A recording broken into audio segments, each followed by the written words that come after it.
Brigada Balita Nationwide. Senate Committee on National Defense Vice Chair nanawagang dalhin sa mga liblib at bulubunduking lugar ang mga programa ng gobyerno upang mahikayat ang ilang rebelde na magbalik loob sa pamahalaan.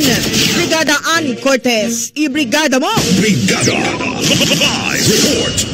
Naniniwala si Senate Committee on National Defense Vice Chairperson Senator Christopher Bongo na ang kadalasang rason kung bakit namumundok ang ilang Pilipino ay dahil sa sobrang kahirapan at ideya na pinabayaan na sila ng gobyerno.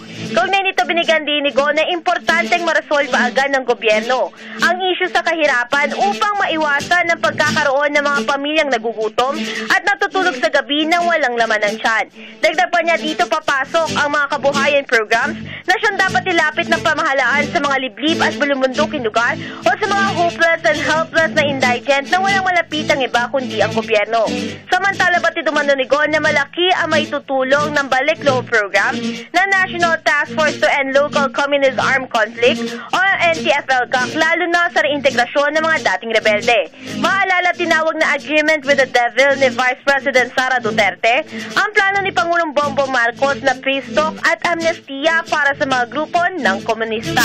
In the heart of changing lives, ito si Brigada Ann Cortez ng 105.1 Brigada News sa Manila, the Music and News Authority.